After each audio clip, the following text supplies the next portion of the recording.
Uma boa noite a todos. Boa noite. Vamos abrir a Bíblia, Romanos capítulo 14, versos 22 e 23. Nós estamos já passando para a metade final da nossa semana, cujo tema central é vitória contra o pecado. E o título da minha mensagem essa noite diz assim: pecado como um conceito relativo. Antes da gente ler a Bíblia e da gente orar, vamos entender um pouco a noção de absoluto e relativo. Absoluto é algo que está definido com estrita clareza. Relativo é algo um pouco mais maleável, um pouco mais variável segundo as circunstâncias. Então, quando a gente fala hoje de pecado como um conceito relativo, nós estamos falando de algo que não é tão simples como a maioria das pessoas gostaria que fosse. E Romanos 14 vai ensinar a gente um pouco sobre isso. Vamos ler o verso 22 e o verso 23, e então nós vamos orar. Olha só o que a Bíblia diz. A fé que tu tens, tenha para ti mesmo perante Deus. Bem-aventurado é aquele que não se condena naquilo que aprova, mas aquele que tem dúvidas é condenado se comer, porque o que faz não provém da fé, e tudo que não provém da fé é pecado. Vamos orar, para que Deus fale ao nosso coração. Papai eterno, querido e maravilhoso, obrigado pela tua palavra esta noite, Pai. Fala ao nosso coração neste momento pelo Espírito Santo, em nome de Jesus. Amém. Queridos e queridas, a Bíblia diz: o justo viverá pela fé. E agora Romanos capítulo 14, verso 22, diz assim: a fé que você tem, tenha você mesmo diante de Deus. A realidade da fé é uma realidade da pessoa que tem fé. É uma questão individual. E cada um deve ter essa relação pessoal com Deus. Porque a questão central é uma relação de uma pessoa com Deus. É isso que é importante. O pecado é uma coisa tão pesada na vida humana que Paulo, inspirado por Deus, ele chega a dizer que é bem-aventurado aquele que não se condena naquilo que aprova. Parem para pensar um pouco nisso. Olha só, dentro do coração humano, nos caminhos humanos, existe a realidade do pecado. É o que a Bíblia diz. Todos pecaram e carecem da glória de Deus. Essa desordem interna e externa, ela é tão grande que uma pessoa que não se condena naquilo que aprova chega a ser rara de ser encontrada. E quando a gente encontra alguém que não se condena naquilo que aprova, a gente ainda chama ela de bem-aventurada. Ó, você é uma pessoa diferente, viu? Porque aquela pessoa que não se condena naquilo que aprova é uma pessoa que tem a consciência tranquila, tem paz com Deus, paz com as pessoas. E é muito difícil a gente encontrar esse tipo de pessoa. Olha só, muitos seres humanos reconhecem que é mal alguma coisa que eles mesmos praticam. Presta atenção. Tem gente que acha que fumar é mal e é pecado, mas ela fuma. Tem gente que acha que comer chocolate é mal, é pecado, é cafeína, faz mal, vicia e etc. Mas ela come. Tem pessoas que acham que fazer fofoca é errado, mas ela faz fofoca. Tem pessoa que pensa que ver pornografia é pecado, e ela mesmo faz e vê e assiste e etc. Tem gente que acha que mentir é errado, é pecado, mas ela mesmo mente. Tem pessoa que acha que criticar os outros é pecado, mas ela mesma vive criticando os outros. Tem uma consciência manchada. Não tem uma consciência coerente. ela se condena naquilo que ela aprova, pela teoria ou pela prática. Não tem harmonia entre as duas coisas. E eu poderia dar exemplos infinitos desse tipo de coisa. Tão extensa que é a presença do pecado na vida humana. Paulo diz nesse texto de Romanos 14 que quem tem dúvidas e faz uma coisa, se condena. Se você tem dúvida e faz, você se condena. Agora, imagina quem nem dúvida não tem e ainda mesmo faz. Está se condenando. E por que ela se condena? E ele responde: porque o que ela faz não provém da fé. E tudo que não provém da fé é pecado. A Bíblia diz: o justo viverá pela fé. A fé é uma coisa que tem que fazer parte da sua vida 24 horas por dia, 7 dias por semana. Se você deixa a fé de lado quando você sai da igreja, você é cristão ou cristã no sábado de manhã, no sábado à tarde, no domingo à noite e na quarta à noite. Todos os outros momentos você é uma serva do diabo, um servo do diabo, um escravo do pecado, uma escrava do pecado. E tudo que você fizer que não vier da fé vai ser pecado. Agora, esse conceito de pecado é muito intrigante. E vamos avaliar esse conceito de forma mais atenta, dentro do contexto da carta aos Romanos como um todo. Sabe que o estudo da Bíblia é o estudo de literatura. E nós temos uma bagagem muito grande de estudo da Bíblia na história humana. As pessoas já leram tudo isso, já estudaram tudo isso no grego, em português, estudaram a sua estrutura, os seus temas, os seus tópicos, o vocabulário, e etc, e etc, e etc. E eu preciso contar para vocês algumas coisas simples sobre a carta aos Romanos. A carta aos Romanos, ela está dividida em 2 sessões. Capítulo 1 até o capítulo 11 é a seção teológica, doutrinária ou, entre aspas, teórica. A seção do capítulo 12 até o capítulo 16 é a seção ética ou prática. Paulo começa com uma longa exposição doutrinária, teológica, sobre a justificação pela fé, sobre a eleição de Israel, e etc, e etc. E a partir do capítulo 12 ele começa a apresentar coisas práticas. Apresente o seu corpo em sacrifício santo e agradável ao Senhor. E a partir daí ele começa a dizer como é que a gente deve viver na prática, não é na teoria, ok? Agora, entenda. Naturalmente, a coerência da carta aos Romanos exige que essas 2 partes estejam em harmonia. Elas não estão em contradição. Mesmo assim, é importante fazer essa observação e estabelecer: Romanos 14 faz parte da parte ética da carta, das implicações práticas, não puramente teológicas, doutrinárias ou teóricas. É uma coisa prática. Isso é importante porque Romanos 14 tem um conceito relativo de pecado. Antes da gente se aprofundar nisso, vamos ler Romanos 14 a partir do verso 1 até o verso 12. Para vocês perceberem isso que eu estou falando para vocês no texto. Romanos 14 a partir do verso 1. E a Bíblia diz assim: acolhei ao que é débil na fé, não porém para discutir opiniões. Um crê que tudo pode comer, mas o débil come legumes.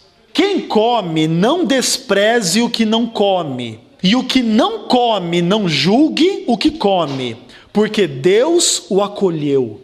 Quem és tu que julgas o servo alheio? Para o seu próprio Senhor está em pé ou cai, mas estará em pé, porque o Senhor é poderoso para o suster.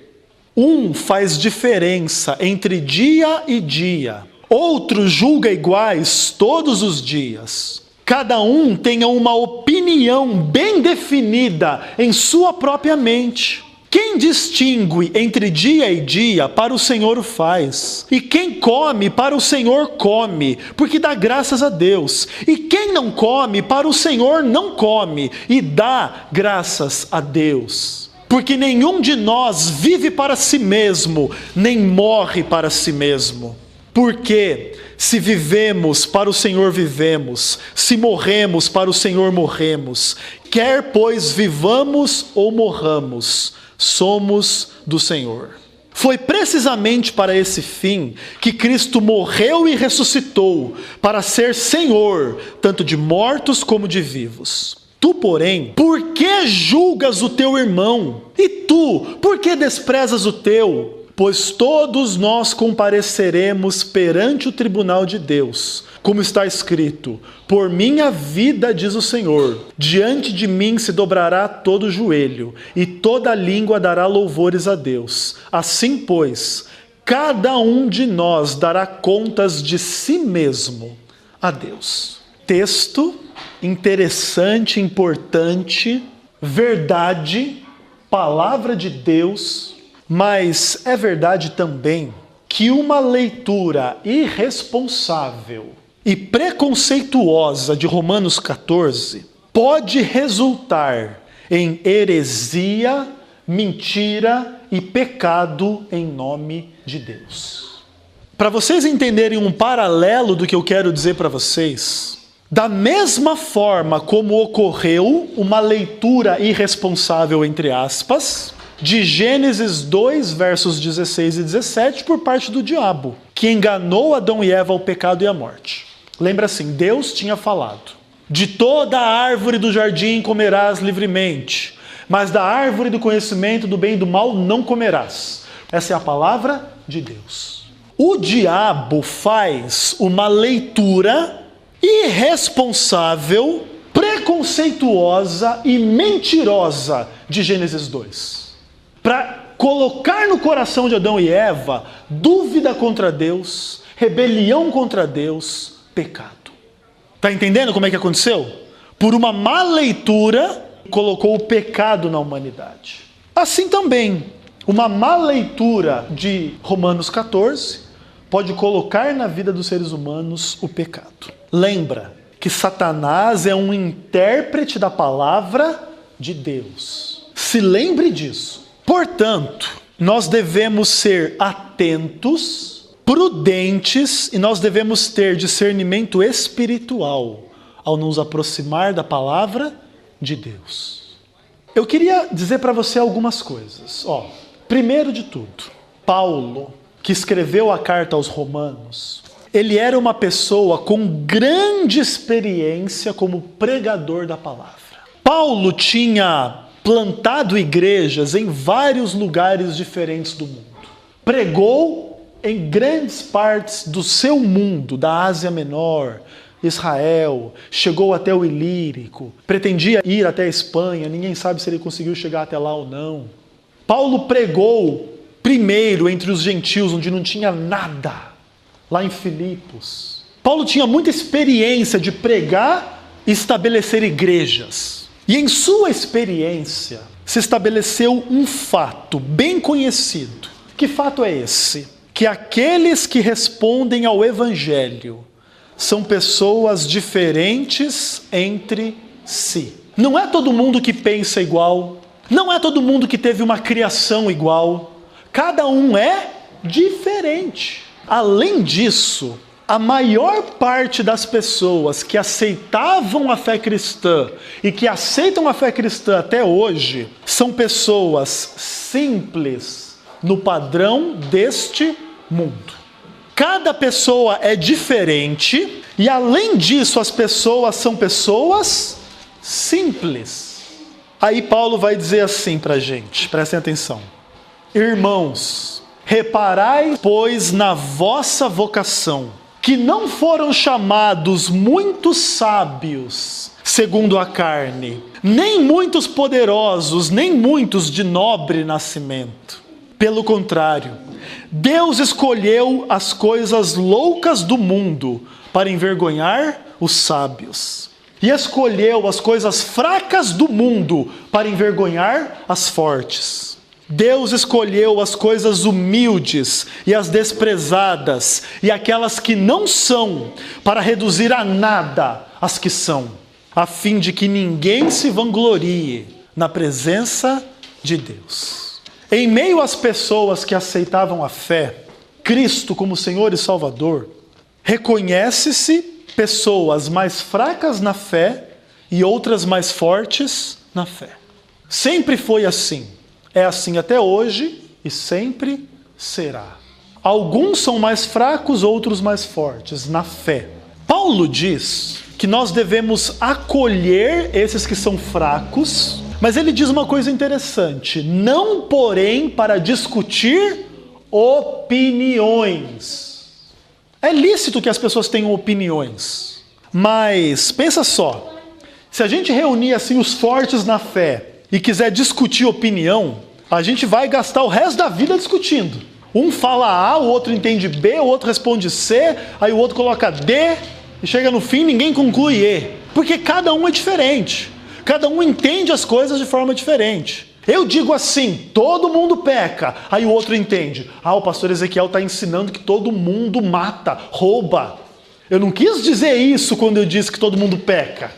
Eu estava falando de pecado em um sentido, o outro entendeu em outro sentido. E se a gente começa a discutir entre os fortes na fé, não acaba nunca a discussão. Agora imagina os fracos na fé, que não batem muito bem das ideias. Imagina se você tiver que ficar discutindo com esse povo. Tu não acaba nunca. É bobagem em cima de bobagem eternamente. E Paulo diz, não. Acolha a pessoa que é fraca na fé, mas não para ficar discutindo opinião.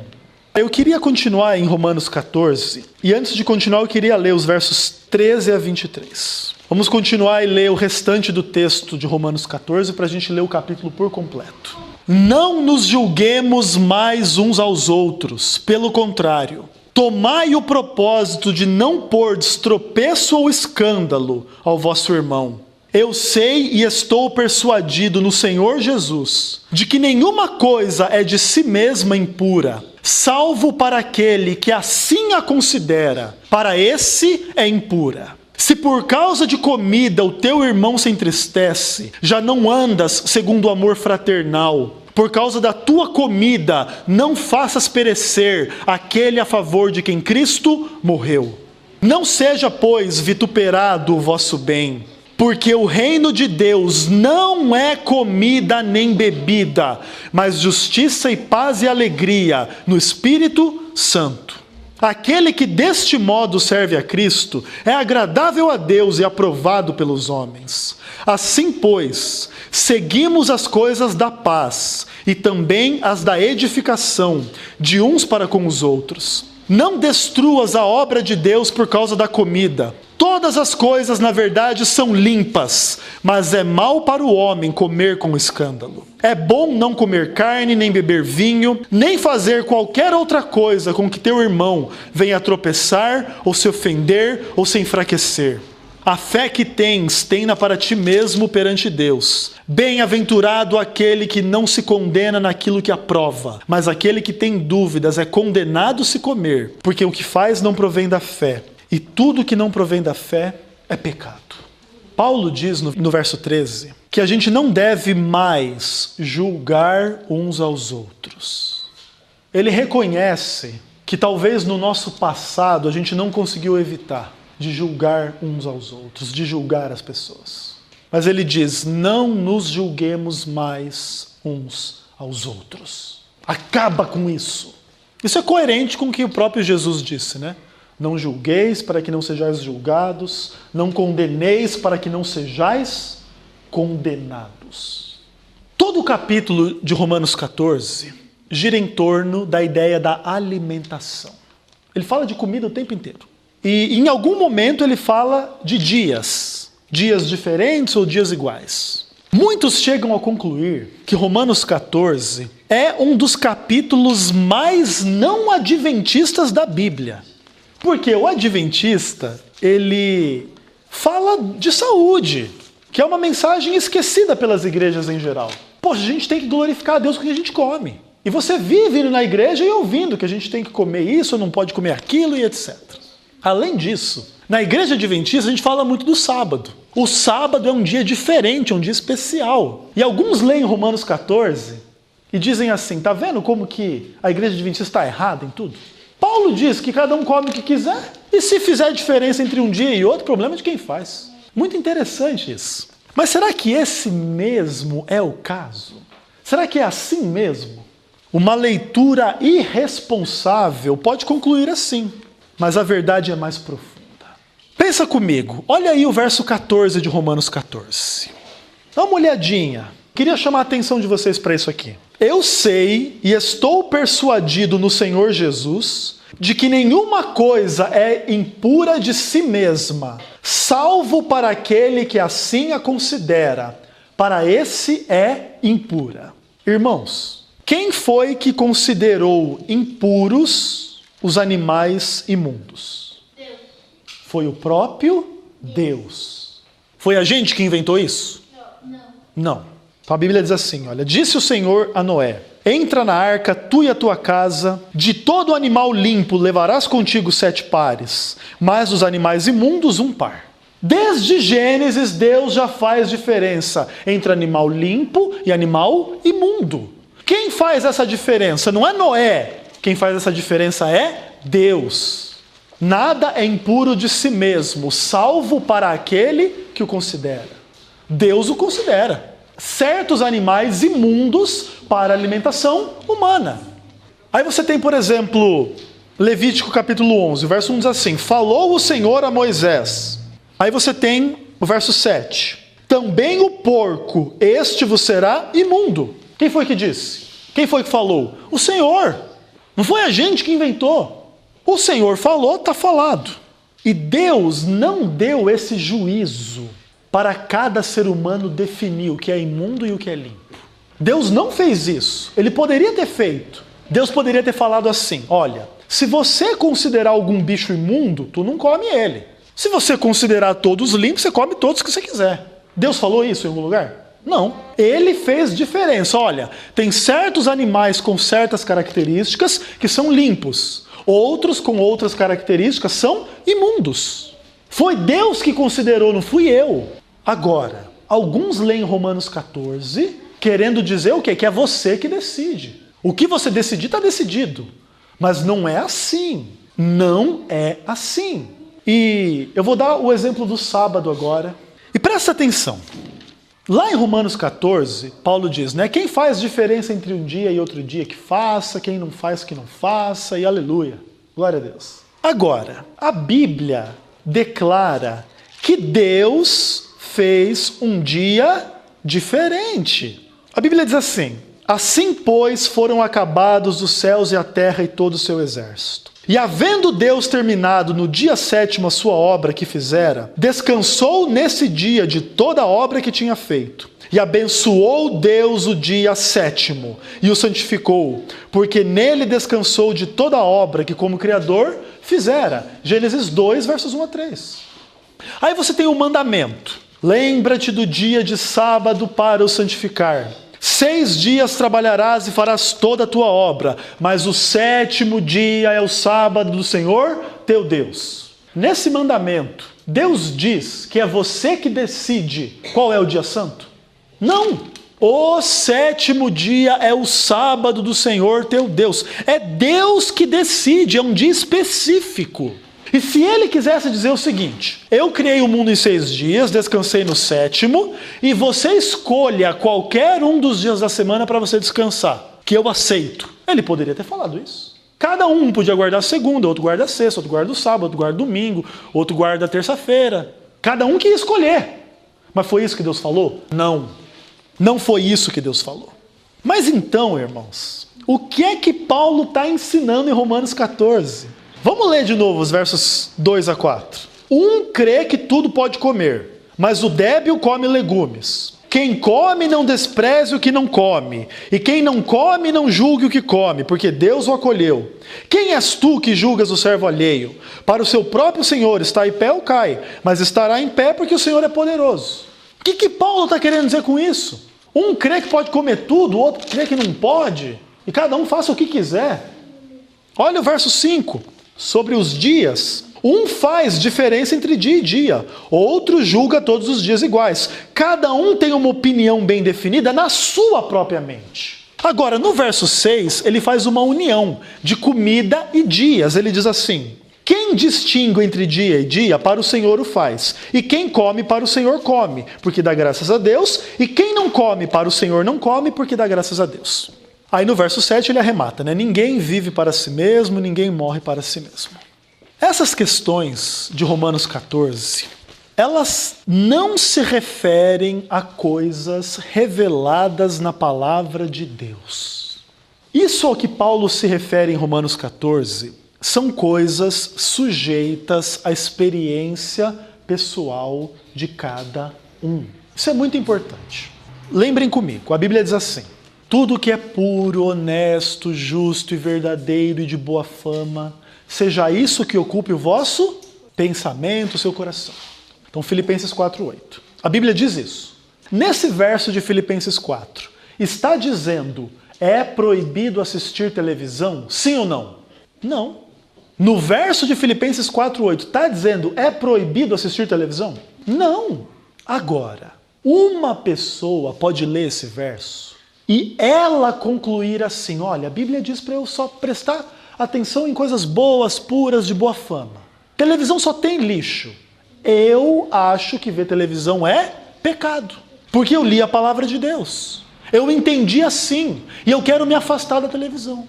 Outra pessoa vai ler o mesmo verso. Finalmente, irmãos, tudo que é santo, bom, justo e de boa fama, seja isso que ocupe o seu pensamento. Aí ele tem uma televisão em casa, ele diz assim: olha, eu preciso selecionar na televisão o que eu assisto. E o que não for bom, puro, justo e boa fama, eu não posso assistir. Mas não é tudo na televisão que é impuro, que é ruim. Pode ter uma Novo Tempo, pode ter um programa excelente em algum outro canal.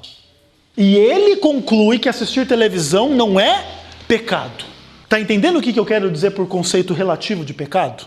Para uma pessoa, assistir televisão é pecado. Para outra pessoa, assistir televisão não é pecado. Está entendendo a questão? É uma coisa pessoal de cada um. Quem crê que pode ver televisão, que veja. E não critique quem não vê. A pessoa que crê que não pode ver televisão, que não veja, mas que não condene quem vê. Esse é o princípio de Romanos 14. E eu estou dando o exemplo da televisão, mas nós podemos espalhar esse exemplo para muitas outras áreas da vida. Agora, tem uma questão. Se alguém crê que não deve ver TV, que ver TV é pecado, mas ela mesma vê, nisso ela faz algo que não provém da sua fé. Isso é pecado. Você crê, não, ver televisão é errado. Mas eu gosto tanto, vamos lá dar uma olhadinha. E fica vendo. Talvez aquilo nem seja pecado, mas na sua cabeça é. Você está transgredindo a lei da sua mente, do seu coração. Você está se corrompendo, porque você crê que é pecado. Por que tu está fazendo? Você está se condenando, você está se contaminando, você está destruindo a sua mente e o seu coração. Esse conceito de pecado relativo não pode ser usado para condenar as pessoas que pensam diferente da gente. Eu, Ezequiel, sou um pastor, eu tenho a minha experiência pessoal com Deus, eu concluo que ver televisão é pecado, por mim mesmo. Eu não posso condenar se você pensa diferente de mim, se você faz diferente de mim. Eu não posso dizer você é uma perdida porque você vê televisão, você está junto com o diabo. Eu não posso dizer isso para ninguém, porque Deus não me tornou juiz da vida de ninguém. Queridos, nós vemos no mundo cristão em geral e entre os adventistas muitas discussões, muitas brigas e muitas polêmicas. O estilo musical, qual que é o certo? Tem bateria ou não tem bateria? É rock ou não é rock? Foi produzido em 1800 ou em 1900 ou em 2000? E essas discussões não têm fim. Cada um tenha uma posição na sua própria mente. Não julgue e condene os outros, que pensam diferente de você. Sobre música e sobre roupa. Vive os adventistas querendo brigar por causa de roupa. Porque a saia está aqui acima do joelho, ou está um pouco abaixo, ou tem que estar lá, ou tem que estar aqui. Você crê que saia tem que ser até o joelho? Use a sua saia no joelho. Ai de você se condenar uma pessoa. Você não foi chamado para condenar ninguém. Você não tem esse poder. Ao condenar o outro, você está condenando a você mesmo diante de Deus. Maquiagem. A Bíblia fala alguma coisa sobre maquiagem? Não fala. Claro que existem princípios. Tem modéstia, tem bom senso, tem bom gosto. A gente se afastar da vaidade, das coisas da carne, da que você se tornar um objeto sexual, que o sexo está acima de tudo. Ok. Esses princípios podem regulamentar a nossa atitude para com a maquiagem. Agora, Deus não falou que pode pintar o olho, que não pode, que é preto, que é branco, que é amarelo, que é azul. Deus falou alguma coisa desse tipo? Queridos, outra questão. O que é um bom testemunho e o que é um mau testemunho? Cada um pode ter uma opinião sobre isso. E se você crê que algo é um mau testemunho, não faça. Mas não pense que você é o juiz da vida de todo mundo. Isso coloca cada um na responsabilidade individual de pensar por si mesmo diante de Deus. Não dá para a gente colocar nas mãos do pastor, nas mãos do padre, nas mãos do pastor Ivan Saraiva, ou do Luiz Gonçalves, ou do pastor Ezequiel, ou do pastor Moisés, a nossa vida. É a gente que tem que gastar tempo com a palavra de Deus, pensando, orando, buscando entender, buscando praticar. E nunca para condenar ninguém, mas para salvar. Esse é o objetivo. Lembra de Gênesis capítulo 3? A primeira coisa que acontece quando o ser humano peca, eles fogem da presença de Deus. Eles fogem. A primeira cena após o pecado de Adão e Eva mostra os seres humanos se escondendo, não querendo e não conseguindo se relacionar com Deus de forma pessoal, de forma saudável. Mas Deus vem ao nosso encontro. Ele quer estar conosco. Agora, é muito fácil a gente substituir a nossa relação com Deus pela relação com a igreja. Aí vem todo mundo para o culto, aí o pastor faz uma lista de 500 páginas, falando para você o que pode e o que não pode. É muito mais fácil a gente ter uma lista de 500 páginas do que a gente se relacionar com Deus e aprender com Deus. Senhor, o que é que eu posso fazer, o que é que eu não posso? É muito mais fácil. Bota uma lista aí na mão do povo. Televisão, pode ou não pode? O pastor decide, não pode. Pronto, acabou. E você não pensa, e você não ora, e você não se relaciona com Deus. Tu obedece tudo que o pastor diz. Se ele mandar você pular da ponte, você pula da ponte. Mas não é assim. Deus quer uma relação pessoal com a gente. Não é só com o pastor, é com cada um de vocês. E nesse caminho tem coisas que você vai entender de uma forma e eu de outra. Eu não posso te condenar, nem você pode me condenar. Mas eu trabalho pela tua salvação e você trabalha pela minha. Para abençoar, para salvar, para curar, para que o amor reine dentro da igreja. Porque sem amor não tem igreja. Não importa, mas eu guardo o sábado. Sem amor, coitado, coitada. Não guarda nada, muito menos o sábado. A gente tem que pensar com seriedade nisso. Nós vamos à igreja e buscamos essa lista de coisas para fazer, mas esse não é o papel da igreja, falar o que Deus não falou. E sabe o que acontece quando a gente fala o que Deus não falou? Jeremias capítulo 23. Dá uma olhada no que acontece quando a gente diz o que Deus não disse. Olha que texto pesado e importante. E a Bíblia diz assim: portanto, eis que eu sou contra esses profetas, diz o Senhor, que furtam as minhas palavras, cada um ao seu companheiro. Eis que eu sou contra esses profetas, diz o Senhor, que pregam a sua própria palavra e afirmam, ele disse. Eis que eu sou contra os que profetizam sonhos mentirosos, diz o Senhor, e os contam e com as suas mentiras e leviandades fazem errar o meu povo, pois eu não os enviei, nem lhes dei ordem, e também proveito nenhum trouxeram a esse povo, diz o Senhor. Pesadíssimo, porque botam na boca de Deus aquilo que Deus nunca disse. Irmãos, há um perigo na leitura infiel de Romanos 14. Cada um achar que é ele que define o que é certo ou errado. Mas não é assim que a palavra de Deus funciona. De fato, existem coisas que são pessoais e que Deus nos pede para que a gente seja fiel à nossa consciência, na nossa relação pessoal com Ele. Mas não quer dizer que a gente define tudo de acordo com a nossa vontade. Pensa assim, Paulo escreve, rogo-vos, irmãos, pela misericórdia de Deus, apresente o vosso corpo como um sacrifício vivo, santo e agradável a Deus. Aí alguém pensa assim, se eu quiser apresentar meu corpo como sacrifício vivo, eu apresento. Se eu não quiser apresentar meu corpo como sacrifício vivo, eu não apresento. Cada um faça o que quiser. Isso é uma leitura infiel. Olha só o que Paulo diz. O amor não pratica o mal contra o próximo, de sorte que o cumprimento da lei é o amor.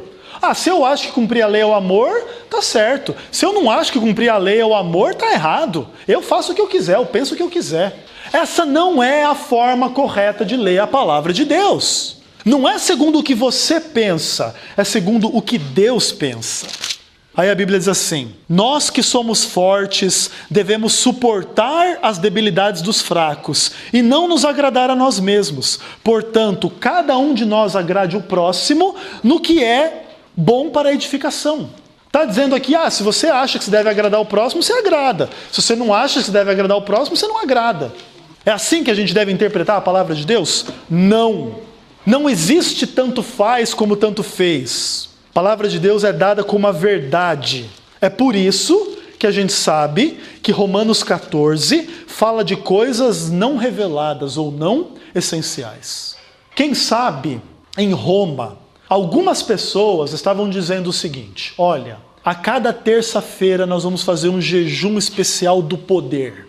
Nós só vamos nos alimentar das coisas mais simples. Só vamos comer assim um arroz, um feijãozinho, não vamos comer salada, nem carne, nem mistura. Vamos nos santificar, vamos fazer um jejum. Terça-feira é o dia do poder. Peraí, Deus falou que na terça-feira só pode comer aquilo? Não. Agora, se você quer fazer um propósito e fazer um jejum na terça-feira, ok. Mas não julgue se na terça-feira o teu irmão estiver lá fazendo um banquete. E daí? O que você tem a ver com isso? Você se tornou o padrão da humanidade. O que você faz, todo mundo tem que fazer. Você está entendendo a questão? Se você faz diferença entre fazer jejum na terça-feira, na quarta, na quinta, no domingo, é um problema seu. E se eu, pastor, não fizer essa diferença? E daí? Você vai brigar comigo? Vai bater em mim? Está entendendo a questão? Não adianta querer esse tipo de briga, de estresse, de julgamento em cima uns dos outros. Não adianta, esse não é o caminho, nunca foi. Nunca será.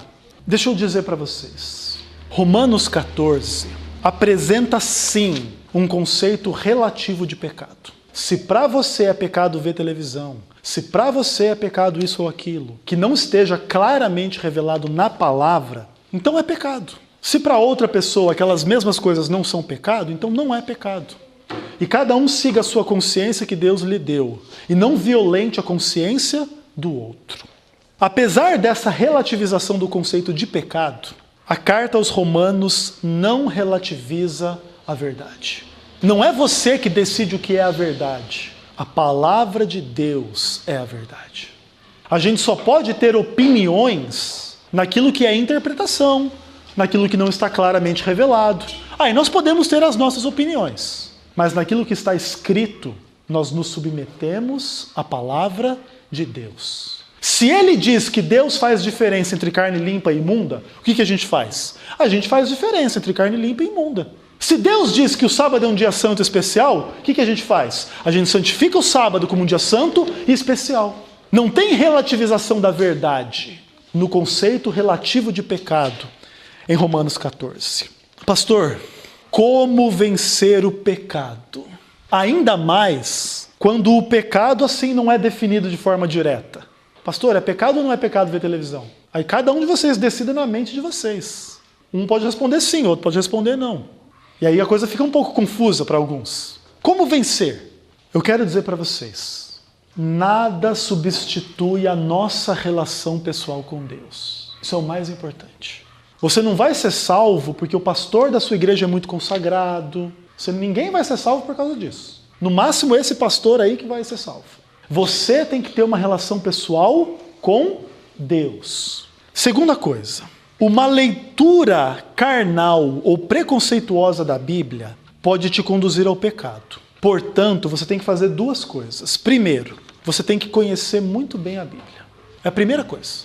Se você não conhecer muito bem a Bíblia, você corre grande risco de falar bobagem em nome de Deus, em nome da sua igreja, em nome do seu pastor, porque não conhece a verdade. A gente tem que conhecer a palavra, porque a palavra é a verdade. A segunda coisa é o seguinte: você precisa ser fiel àquilo que Deus colocou no seu coração, sem julgar aqueles que pensam e agem diferentes de você. Seja fiel ao que Deus colocou em você. Senhor, o Senhor me mostrou que ver televisão é um pecado, Pai.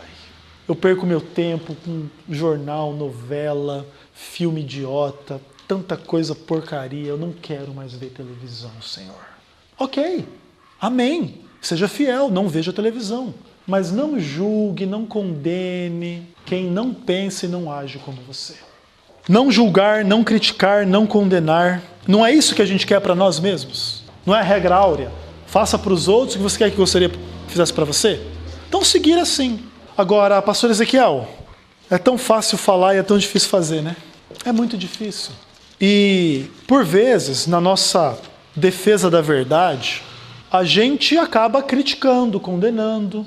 Eu, por exemplo, preguei vários sermões aqui falando do pastor Dennis Priebe, que o sermão dele está errado, que o conceito dele está errado. Agora, entenda uma coisa. O que é que eu estou condenando? É um conceito errado de pecado segundo a Bíblia. Não é a pessoa. A pessoa dele, eu desejo todo o bem, toda a salvação, toda a alegria, toda a felicidade do mundo e da eternidade para ele. Por mais que eu possa criticar o conceito de pecado que não está de acordo com a Bíblia. E esse, irmãos, é um segredo dos mais difíceis da vida cristã. É a gente conseguir ver o que está errado, segundo a Bíblia, mas não condenar as pessoas que pensam ou fazem aquilo que está errado de acordo com a Bíblia. Esse é um dos conceitos mais difíceis da gente praticar. Porque a gente cai muito fácil na tentação de julgar, de condenar, de se tornar fariseu, de se tornar juiz. E aí, em vez de condenar os outros, a gente condena a si mesmo. Eu creio que nenhum de nós quer se condenar aqui. O conceito de pecado é um conceito relativo às vezes. Essa verdade nos coloca na responsabilidade de buscarmos a Deus por nós mesmos. Você quer uma relação pessoal com Deus? Você precisa disso? Uma relação onde você entenda pela palavra, pelo Espírito, por uma relação com Deus, aquilo que é a vontade dele para a sua vida. Para abandonar falta de amor, falta de fé, para ser fiel à sua consciência. Irmãos, a gente não deve ficar fazendo o que a gente sabe que é errado, que a gente crê que é errado, que a gente deve vencer pela graça de Deus. Senão a gente está violentando a nossa consciência. E a gente perde a paz, a gente perde o amor, a gente perde a verdade, a gente perde a razão, a gente perde o céu. E eu creio do fundo do meu coração que nenhum de nós quer perder o céu por nada nesse mundo. Busque a Deus para que isso que é a relação sua com Deus possa te mostrar o que é errado na sua vida, sem condenar os outros. Você gostaria de entregar a sua vida nas mãos de Deus para isso? De pedir para Ele assim: Senhor, eu entendi que não dá para ficar dependendo dos outros, para que eles me digam o que é certo ou errado. Eu preciso da Tua palavra e do Teu Espírito comigo, para eu entender se é certo eu ver esse filme, essa televisão. Eu estou dando esse exemplo, mas coloquem os outros exemplos aí. Se é certo eu falar isso, eu falar aquilo, eu fazer isso, eu fazer aquilo, eu namorar com essa pessoa, eu não namorar com aquela pessoa, eu casar com essa, eu casar com aquela, eu fazer isso, etc. E tudo. A gente tem que entregar a nossa vida nas mãos de Deus completamente. Você quer fazer isso essa noite? Mas nós teremos o privilégio de nos reunirmos aqui na frente. Se você deseja entregar a sua vida nas mãos de Deus para entender a vontade dele, para não violentar a sua consciência, para ser mais fiel do que você tem sido, se é que você tem sido fiel, você tem 1 minutinho para se colocar aqui à frente e orar comigo. Eu já estou aqui à frente porque o pastor sempre é o mais pecador, sempre é o que mais precisa da graça de Jesus. O pastor nunca está acima das ovelhas, o pastor sempre está do lado das ovelhas. Eu também tenho pecado, eu também tenho dificuldade, eu também preciso dessa relação pessoal com Deus, que Ele mostre para mim o que é a verdade, o que é a vontade dele. E não adianta a gente se fechar nas nossas listinhas de pode ou não pode. A gente tem que ter uma relação mais profunda com Deus. Todos nós para a gente poder sair em amor e impactar o mundo com o amor de Jesus. Amém? Amém. Vamos orar. Papai do céu eterno e querido, em nome de Jesus, muito obrigado pela tua palavra, Pai. Senhor, nós precisamos muito de uma relação pessoal contigo, Pai. Às vezes, Pai, o Senhor fala pra gente que uma coisa é errado, a gente sabe que é errado, mas a gente violenta a nossa consciência, Pai. Perdoa a gente por esse pecado, Senhor, por favor. Nós queremos viver em fidelidade diante de Ti. Para isso, Pai, nós pedimos que o Senhor nos revele pelo Teu Espírito e pela Tua Palavra. Amém. Qual é a Tua vontade para a nossa vida, por favor, Pai. Senhor, nos ensina a amar mais, nos ensina a não julgar, nos ensina a não criticar, não condenar as pessoas, porque nós não queremos ser condenados, Pai. Dá-nos a Tua graça, a Tua paz e a Tua salvação. Nós te imploramos em nome de Jesus. Amém.